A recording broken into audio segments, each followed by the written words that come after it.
पहलगाम आतंकी हमले के बाद भारत और पाकिस्तान के बीच तनाव काफी बढ़ गया है और भारत ने सिंधु जल संधि को स्थगित करने जैसा मतलब एक बड़ा कड़ा कदम उठाया है। जी हाँ। तो आज हम इसी पर थोड़ी गहराई से पड़ताल करेंगे।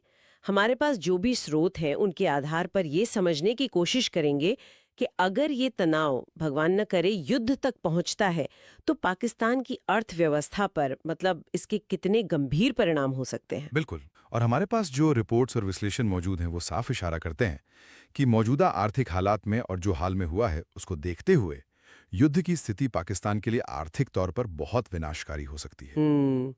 तो सबसे पहले ये बताइए युद्ध की सिर्फ आहट से ही मतलब अभी से क्या असर दिखना शुरू हो गया है, तत्काल झटके क्या हैं? हाँ, देखिए, जैसे ही तनाव बढ़ा, पाकिस्तान का जो मुख्य शेयर बाजार है KSE 100, हाँ। वो बुरी तरह नीचे गिरा। रिपोर्ट्स बता रही हैं कि निवेशकों के अरबों डॉलर का नुकसान हुआ है। एकदम से। भारत ने जो आयात पर पाबंदी लगाई है और अटारी वाघा बॉर्डर बंद हुआ है, हाँ। उससे करीब $500 मिलियन का जो आपसी व्यापार था वो ठप होने का अनुमान है। और ये भी याद रखना होगा कि पाकिस्तान कई जरूरी चीजों के लिए, जैसे जीवन रक्षक दवाएं, अच्छा। उनके लिए भी भारत पर काफी निर्भर है, तो उसका असर भी पड़ेगा। और सैन्य मोर्चे पर मतलब बिना किसी सीधी लड़ाई के भी तैयारी का कुछ आर्थिक बोझ पड़ रहा है क्या? हाँ, ये एक बहुत अहम पहलू है। देखिए, बिना किसी सीधी सैन्य कार्रवाई के भी पाकिस्तान को अपनी सेना की तैनाती करनी पड़ रही है, तैयारी बढ़ानी पड़ रही है। और एक रिपोर्ट के मुताबिक इसका जो रोज का अतिरिक्त खर्चा है वो 1.5 से $3.2 मिलियन तक हो सकता है। रोज का? जी, रोज का।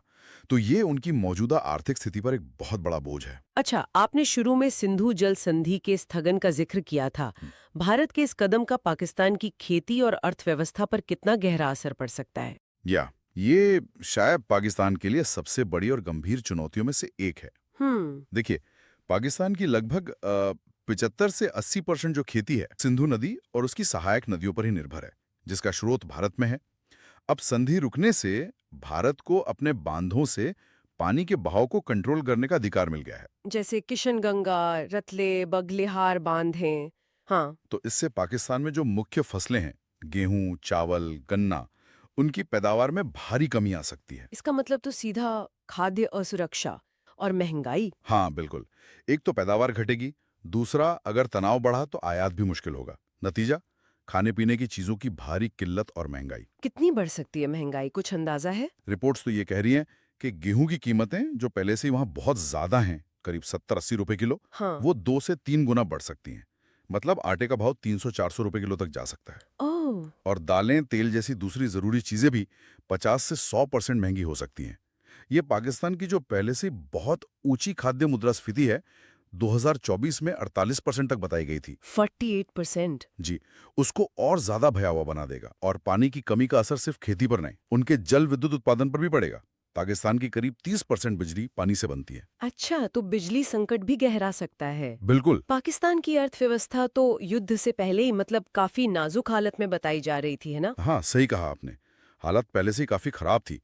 देखिए, पाकिस्तान का जो विदेशी मुद्रा भंडार है खतरनाक स्तर पर कम है, करीब $15 अरब, जबकि रिपोर्ट्स कहती हैं कि ये बस कुछ ही हफ्तों के आयात के लिए काफी हैं। बस कुछ हफ्ते? और भारत का कितना है तुलना में? भारत का $688 अरब से भी ज्यादा है। तो आप फर्क देख सकती हैं। बहुत बड़ा फर्क है। और युद्ध इस कमजोर भंडार को और तेजी से खत्म कर देगा। फिर जरूरी चीजों का आयात, जैसे खाने का तेल है, दालें हैं, रूस से गेहूं का आयात कर रहे हैं, वो सब रुक जाएगा। लगभग नामुमकिन हो जाएगा। पैसा ही नहीं होगा।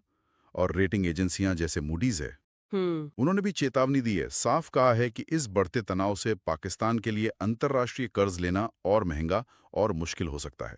और IMF जैसी संस्थाओं से मदद, हाँ, वो बेल आउट पैकेज। हाँ, वो आर्थिक सहायता पैकेज जिन पर पाकिस्तान 20 से भी ज्यादा बार निर्भर रहा है, उसमें भी रुकावट आ सकती है। अच्छा, और इन सब का भारत की अर्थव्यवस्था पर कितना असर पड़ने का अनुमान है?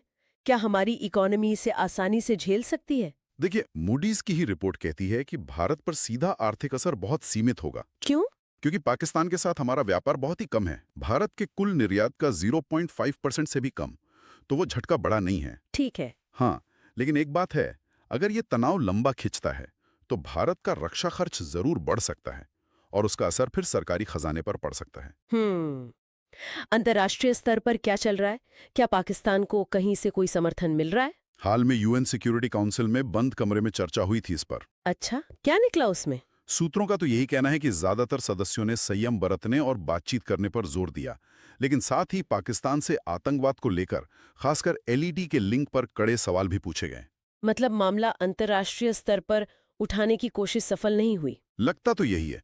उल्टे भारत एफएटीएफ की ग्रे लिस्टिंग बनाए रखने के लिए दबाव डाल रहा है। हाँ, वो मनी लॉन्ड्रिंग और टेरर फाइनेंसिंग वाली संस्था। जी, और जो मल्टीलैटरल लोन मिलते हैं उनको रोकने के लिए भी भारत दबाव बना रहा है। इस पूरी स्थिति में चीन का क्या रुख है?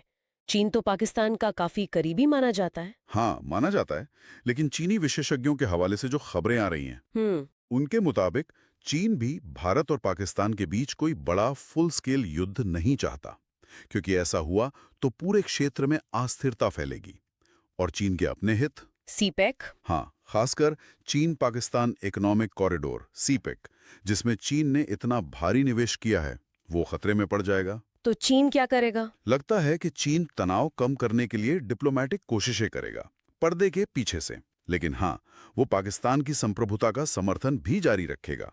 मतलब वो कोशिश करेगा कि मामला ज्यादा बिगड़े नहीं। तो कुल मिलाकर सार ये निकलता है कि अगर हालात युद्ध तक पहुंचते हैं तो पाकिस्तान के सामने एक साथ कई संकट खड़े हो जाएंगे। खाने की कमी, पानी का संकट, व्यापार का ठप होना, विदेशी मुद्रा भंडार का खत्म हो जाना और अंतर्राष्ट्रीय स्तर पर अकेलापन। बिल्कुल, और ये सब मिलकर उसकी जो पहले से ही कमजोर अर्थव्यवस्था है उसे पूरी तरह से तबाह कर सकते हैं। ये तो बहुत गंभीर तस्वीर है। जी हाँ, और ये सिर्फ आंकड़े नहीं है, ये एक गंभीर चेतावनी है।